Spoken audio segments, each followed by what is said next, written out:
Anyway, that was that. I mean, um, we got one more news story.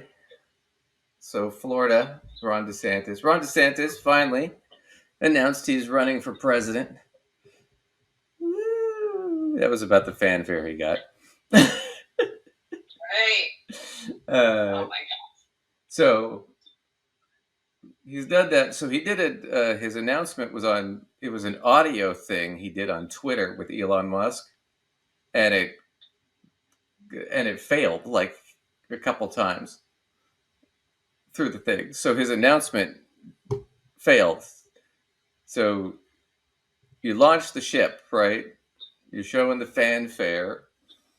It doesn't really do great when the ship goes to ground a couple times as it's trying to get out of port, which is kind of what happened. And then, of course, he does it. And what happens? So he's got his big war with Disney World, and tourism is down. And like we mentioned earlier, a lot of that, he passed that draconian immigration law. So all these immigrants aren't going to work. So their economy's in the toilet. Tourism's in the toilet. Everything's in the toilet. They've got all these draconian laws against transgender people and blah, blah, blah, blah, blah. And just to cap it off, the NAACP issues a travel warning against Florida. I am not kidding you. I've never heard of this before, but it's awesome. This is the craziest thing. Oh NAACP has issued a travel advisory for Florida just days before the Memorial Day holiday weekend. Controversial new laws have led the group to claim that Black lives are, quote, not valued here. Local 10's Glenna Milberg is live with reactions. Glenna. Nicole, we already met visitors who are here from Memorial Day. These stanchions for the weekend were brought in just a few hours ago. A lot of people really haven't heard about this travel advisory just yet, but businesses have, and they are bracing. And from Black-owned businesses, the reaction is a bit more complicated. At historic Dunn's Josephine Hotel in Overtown, African-American history is baked into the experience that culturally diverse clientele come for. I support it. I really do. I think that, we have to make a stand as African-Americans about our history. Owner Kristen Kitchen gives voice to Black business owners who both support the NAACP travel advisory and may also face its effects. If there's an economic impact to us, we need to make those kinds of sacrifices in order to make change. The advisory is right there on the front page of the NAACP website and details the protest over new state laws it calls anti-civil rights, like restrictions on African-American history lessons and roadblocks on diversity and equity training, figures pointed squarely at the governor. Is business worried? The Florida Chamber of Commerce had no comment on the advisory, but wrote, Florida moved to number 1 in the U.S. for Black-owned businesses. We would implore them to... Yeah, sure. We're number 1 for Black-owned businesses, but we have no comment about the NAACP. We're number 1 for Black-owned businesses, but we don't want to comment on the NAACP. We love Black people. We just don't want to talk about the NAACP. I love elderly people, but keep the AARP the fuck away from me. Honestly, this is pretty wild. So spring break plans next year, ladies and gentlemen? Maybe not Florida. Maybe not Florida. Portland's nice. Portland's nice. If you really need some sunshine, give a little love to Southern California instead of Florida, maybe. I don't know. Waikiki is always nice. I lived in Honolulu. It's nice there. They'll take your money. They'll happily take your money with a smile. Nice little Arizona resort. I don't know. Yeah, Montana. I mean, New York, see some sights. I mean, come on, man. But man, ouch, I feel bad. I mean, especially for like that woman. I mean, she's got that gorgeous hotel in Miami, and fucking local officials are screwing up her business. She's got to sit there and go, well, yeah, they're being racist, so I got to support the NAACP, but this sucks. So I mean, we'll talk I about feel a bad rock for and a him. hard place, like there's kind of a rock and a hard place moment there in play for a lot of business owners for sure. Yeah. I still think it's a badass argument for her to make and sit there and go, look, yeah, I got to suffer it.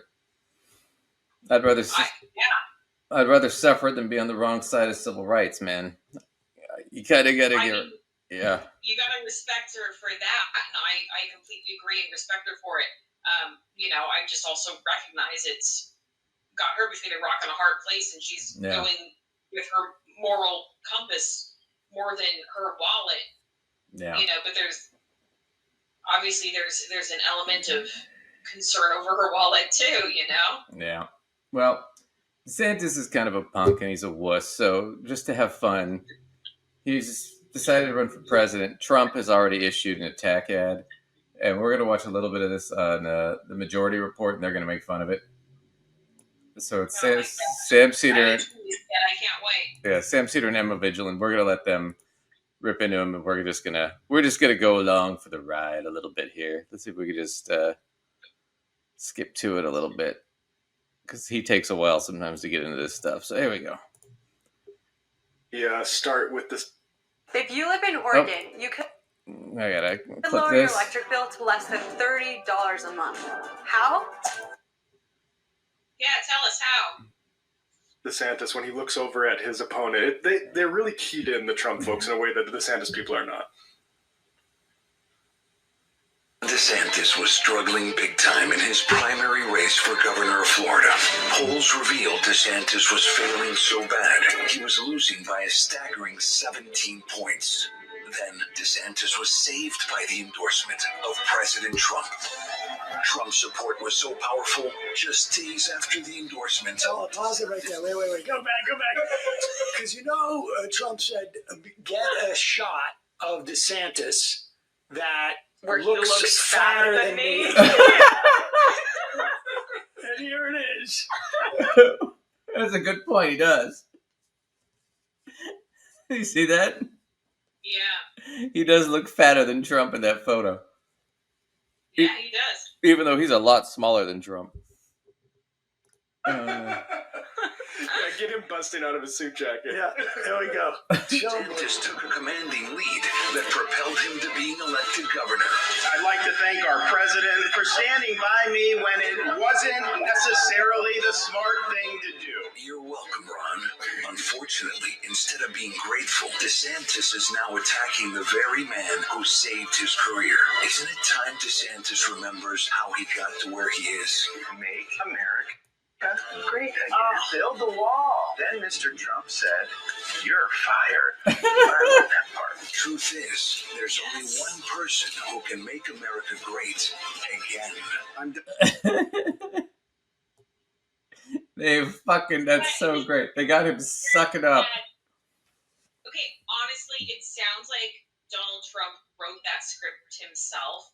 Like some of those phrases in the beginning sound exactly like the kind of things that he says. Oh yeah, he's ungrateful. He doesn't appreciate that. That's what it was. But he had writers do all that. But still, it's perfect. I mean, you got him doing it. Writers that are his speech writers, though, too. Honestly. Yeah, but you got his old governor ad where he's reading The Art of the Deal to my infant son. Oh, see, Trump's the greatest. Let's build the wall together, honey. Suck it up to him. At this point, with these pissed off Disney and man, it was he's creeped out. I mean, he kind of like, God, I kind of want Disney to do a cartoon with Mickey Mouse, where Mickey Mouse just slaps Donald Trump's dick out of Ron DeSantis' mouth. I just want to see that. No. Hey, Ron! I think that building the wall with the little kid part of that ad makes both Trump and DeSantis look pretty wackadoo. I mean, they both look crazy in that. No, but it's DeSantis looks crazy doing that with his little kid, but Trump looks crazy because it's his friggin' policy.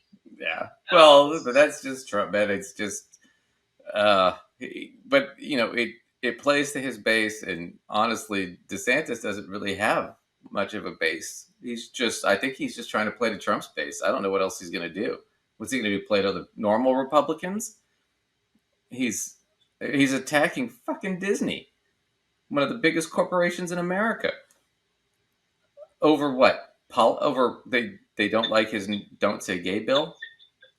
I mean, yeah. So what's he going to do? Essentially, just you're attacking divide the Republican Party or divide the Trump portion of the Republican Party. Oh yeah, split them off a bit. I don't know. That's all that's going to happen. I don't personally, and this is just my guess.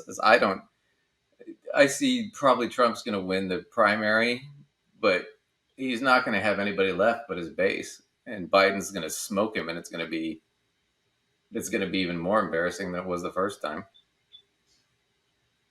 I mean, you got to remember, Trump didn't even win against Hillary. He lost the popular vote. You know, he barely won the Electoral College. Right. You know, the guy's never won a popular vote.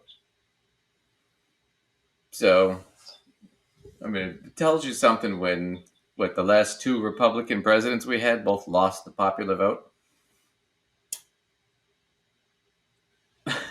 About where they're at and why they don't want, more people voting.